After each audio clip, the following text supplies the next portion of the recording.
பாஜக முன்னாள் மாநில தலைவர் அண்ணாமலை வாயை மூடிக்கொண்டு இருந்தால்தான் அதிமுக பாஜக கூட்டணி உருப்படும்.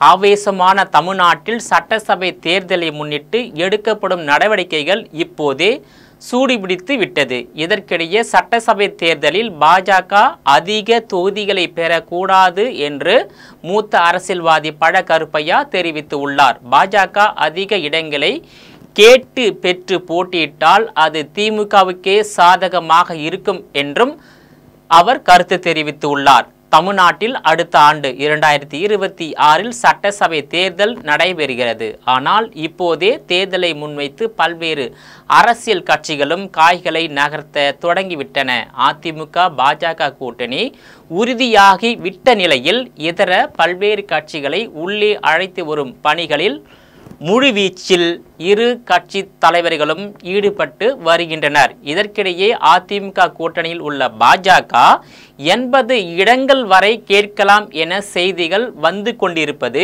தமிழக அரசியல் வட்டாரத்தில் பேசு பொருளாகி உள்ளது. இது குறித்து கருத்து தெரிவித்துள்ள மூத்த அரசியல்வாதி பழ கருப்பையா பாஜக அதிக தொகுதிகளில் போட்டியிட கூடாது என கேட்டுக்கொண்டுள்ளார். திமுக ஆட்சிக்கு வரக்கூடாது என்றால் பாஜக அதிக தொகுதிகளில் போட்டியிடக்கூடாது என அவர் கேட்டுக்கொண்டுள்ளார். இது தொடர்பாக அவர் மேலும் கூறுகையில், அண்ணாமலை இந்த கூட்டணி உருவாகி விடக்கூடாது என்பதில் தீவிரமாக இருந்து வருகிறார். அவர் செய்யும் வேலைதான் திமுகவை ஆட்சிக்கு மீண்டும் கொண்டு வரும் கூட்டணி. தமிழக முதல்வர் மு.க. ஸ்டாலின் யாருக்காவது நன்றி கடன் பட்டிருக்கிறார் என்றால் அது அண்ணாமலைக்குத்தான் என்றும், தேர்தலில் 80 தொகுதிகள் வேண்டும் என்றால் 80 தொகுதிகளை வாங்கும் அளவுக்கு கட்சியை எங்கும் வளர்த்து வைத்திருக்கிறார்கள் என்று பழ கருப்பையா பாஜகவை பார்த்தும் அண்ணாமலையை பார்த்தும் கேள்வி எழுப்பியுள்ளார். 2019 தேர்தலை மனதில் வைத்து தொகுதிகளை கேட்பது எப்படி சரியாக இருக்கும் என்றும், அது நாடாளுமன்ற தேர்தலில் பாஜகவுடன் பாமக கூட்டணியில் இருந்தது. இப்போது கூட்டணி எதுவுமே இன்னும் இறுதியாகவில்லை. எனவே அண்ணாமலை 80 தொகுதிகள் கேட்பது சரியாக இருக்காது என்றும், அப்படியே கேட்டால் தனியாக நிற்க முடிந்தால் நிற்கட்டும் என விட்டுவிட வேண்டும் என அதிமுகவுக்கு பழ கருப்பையா அறிவுரை வழங்கியுள்ளார். இந்த தேர்தலில் தமிழக முதல்வர் மு.க. ஸ்டாலின் அவர்களுக்கும் எதிர்க்கட்சி தலைவர் எடப்பாடி பழனிசாமிக்கும் இடையேதான் நேரடியாக நடைபெறும் போட்டியாக இருக்கும் என்றும், இந்த இடத்தில் பாஜகவின் தலைமை என வந்தால் அந்த கூட்டணி தமிழகத்தில் வேர் பிடிக்காது. நாடாளுமன்ற தேர்தலிலும் எல்லாம் முயன்று பார்த்தார்கள், ஆனால் யாராலும் வெல்ல முடியவில்லை. நாடாளுமன்ற தேர்தலில் அந்த கூட்டணியில் பாஜக இல்லாமல் இருந்திருந்தால் பாமக இதர கட்சிகளுடன் சேர்ந்து 10 இடங்களை வென்றிருக்க முடியும். பாஜக அச்சுறுத்தி கூட்டணியை ஏற்படுத்தியது, ஆனால் வெல்ல முடியவில்லை.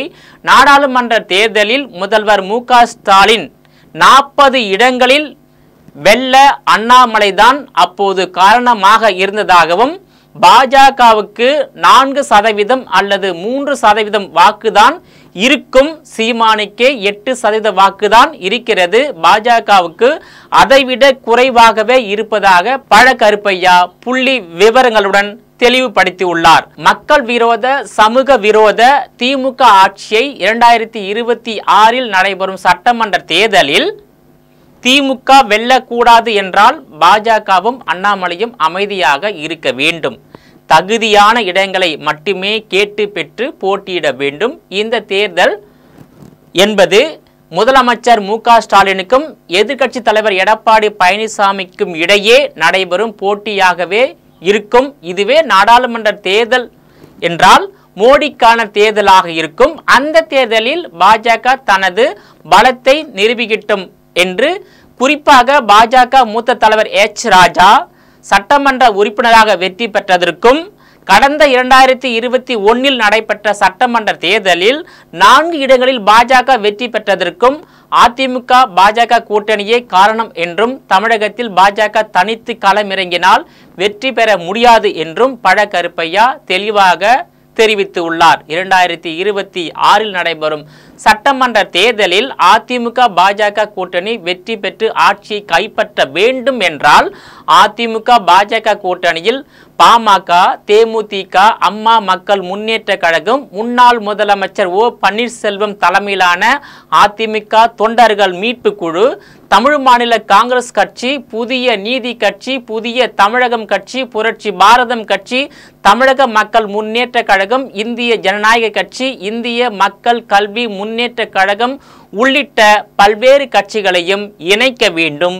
மேலும் திமுக கூட்டணியை உடைத்து அக்கூட்டணியில் இருக்கும் சில கட்சிகளை அதிமுக பாஜக கூட்டணியில் இணைத்து 2026 சட்டமன்ற தேர்தலை சந்தித்தால் அமோகமாக வெற்றி பெறலாம் என்கின்றனர் தமிழக அரசியல் நிபுணர்கள். இதனிடையே கருத்து தெரிவித்துள்ள விசிக தலைவர் தொல் திருமாவளவன் அவர்கள் 2026 நடைபெறும் சட்டமன்ற தேர்தலில் விடுதலை சிறுத்தைகள் கட்சி அதிமுகவில் இடம்பெறுவதற்கு தடையாக இருப்பது பாஜக மட்டுமே என்றும், அதிமுக கூட்டணியில் பாஜக இடம்பெறாமல் இருந்திருந்தால் விசிக அதிமுக கூட்டணியில் இடம்பெறும் என்றும் தெரிவித்துள்ளார். அதே நேரத்தில் பாமக இருக்கும் அணியில் ஒருபோதும் நாங்கள் சேர மாட்டோம் என்றும் திட்டவட்டமாக விடுதலை சிறுத்தைகள் தலைவர் தொல் திருமாவளவன் கருத்து தெரிவித்துள்ளார். குறிப்பாக தமிழ்நாட்டில் திமுக கூட்டணியில் உள்ள கட்சிகள், அதாவது விசிக தற்போது எந்த அணியில இடம்பெறலாம் என்ற ஒரு நிலைப்பாட்டை எடுத்திருக்காங்க. திமுக கூட்டணியிலே இடம்பெறலாமா அல்லது அதிமுக இடம்பெறலாமா? அதிமுக இடம்பெறுவதற்கு தடையாக இருப்பது பாஜக என்று தெளிவாக தெரிவித்துவிட்டார். ஸோ ஒருவேளை அதிமுக இல்லை என்றால் தாவேக தலைமையிலான கூட்டணியில இடம்பெறுவதற்கான வாய்ப்பு இருக்கின்றது. அதே போல திமுக கூட்டணியில் உள்ள இடதுசாரி கட்சிகளும் அதிமுக பாஜக கூட்டணியில இடம்பெறுவதற்கான வாய்ப்பு குறைவாக இருக்கின்றது. ஏனென்றால் இடதுசாரி கட்சியுடைய சித்தாந்தத்துக்கும் பாஜக சித்தாந்தத்துக்கும் எந்த விதத்திலும் பொருந்தாது.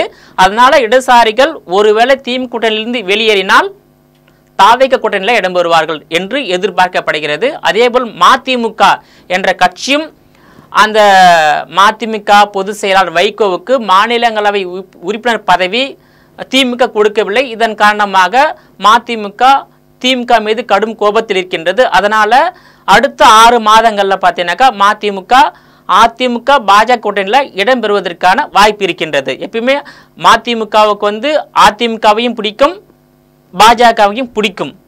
ஏதோ சந்தர்ப்ப சூழல் காரணமாகத்தான் மதிமுக திமுகவில் இடம்பெற்று உள்ளது. இப்போ தமிழ்நாட்டில் ஒரு 45க்கும் மேற்பட்ட மத்திய தேர்தல் ஆணையத்தில் பதிவு செய்த கட்சிகள் இருக்கின்றது. இதுல ஏறக்குறைய 30க்கும் மேற்பட்ட கட்சிகள் திமுகவை அதாவது ஒரே நேர்கோட்டில் எதிர்க்கிறாங்க. ஆனா அதிமுகவை எதிர்க்கக்கூடிய கட்சிகள் இல்லை. அதிமுகவை எதிர்க்கக்கூடிய கட்சிகள் பார்த்தீங்கன்னாக்கா திமுக மட்டும்தான். திமுக தான் அதிமுகவை எதிர்க்கிறது. ஆனால் திமுகவை தமிழ்நாட்டில் உள்ள ஏறக்குறைய 80% கட்சிகள் எதிர்க்கிறது, வெறுக்கிறது. ஏனென்றால் திமுகவுடைய அந்த அண்ணா அறிவாலய திமுகவுடைய ஆட்சி அலங்கோல ஆட்சி, நிர்வாக சீர்கேடு, மக்கள் விரோத செயல்பாடு, இதெல்லாம் மற்ற கட்சிகளுக்கு சுத்தமாக பிடிக்கல, தமிழ்நாட்டு மக்களுக்கும் பிடிக்கல. அதனால தான் திமுகவை தமிழ்நாட்டு மக்களும் விரும்பல, அரசியல் கட்சி தலைவர்களும் விரும்பல. இன்னைக்கு தாவேகா திமுகவை கடுமையாக எதிர்க்கிறது, பாஜக திமுகவை கடுமையாக எதிர்க்கின்றது, நாம் தமிழர் கட்சி திமுகவை கடுமையாக எதிர்க்கின்றது. இந்த மாதிரி பல்வேறு கட்சிகள் திமுகவை எதிர்த்து இந்த தேர்தல் அரசியலில் ஈடுபட்டிருக்காங்க. அதனால தான் திமுக ஒரு 13 கட்சிகளை தன்னுடன் வைத்து கொண்டு அந்த கூட்டணி கட்சிகளின் உதவியோடு தான் தொடர்ந்து சட்டமன்ற தேர்தல், நாடாளுமன்ற தேர்தல், உள்ளாட்சி தேர்தலில் வெற்றி பெற்று வராங்க. ஸோ இந்த கூட்டணியை எப்படி உடைத்து பல பாகங்களாக பிரிக்கலாம் என்ற ஒரு யுக்தி தான் பாஜக, அதிமுக, தாவேகா போன்ற கட்சிகள் தீவிரமாக தேர்தல் கலப்பணியில் ஈடுபட்டு வராங்க. ஸோ திமுக கூட்டணி உடைக்கப்பட்டு திமுக தனித்து விடப்பட்டு தனித்து தேர்தலை சந்தித்தால் திமுகவில் நீங்கள் எந்த தொகுதியில் வெற்றி பெறவே முடியாது. ஏனென்றால் ஒட்டுமொத்த அரசியல் கட்சிகளும் எதிர்க்கக்கூடிய ஒரு கட்சியாக திமுகவும், திமுக மட்டும் எதிர்க்கக்கூடிய கட்சியாக அதிமுகவும் உள்ளது. ஒரு சில கட்சிகள் மறைமுகமாக திமுகவை எதிர்க்கிறாங்க, பல கட்சிகள் நேரடியாகவே திமுகவை எதிர்க்கிறாங்க. இதுதான் வந்து யதார்த்தமான தமிழ்நாட்டு அரசியல்ல உண்மையாகும். அதனால வந்து திமுக 2026 சட்டமன்ற தேர்தல் என்பது அதுக்கு முடிவு கட்டுகின்ற தேர்தலாகவே வந்து பார்க்கப்படுகிறது. ஸோ அதிமுக பாஜக கூட்டணி வந்து வெற்றி பெறுவதற்கான வாய்ப்பு இருக்கின்றது. ஸோ வந்து இதுக்கு முன்னாடி திமுகவும் 2 முறை வெற்றி பெற்றதில்லை, அதிமுகவும் 2 முறை தோல்வியை சந்தித்தது கிடையாது. அப்படிலாம் பார்க்குறப்போ தமிழ்நாட்டில் வந்து கூட்டணி பலம் ஆட்சி நிர்ணயிக்கும். ஸோ ஒரு கூட்டணி ஆட்சியா இல்லை தனித்து ஆட்சியா என்பது 2026 தேர்தலுக்கு பிறகு தெரிய வரும். நேயர்களே, மீண்டும் இது போன்ற மற்றொரு நிகழ்ச்சியில் சந்திக்கிறேன். அதுவரையில் உங்களிடமிருந்து விடைபெறுவது நான் உங்கள் விஜயபாலன்.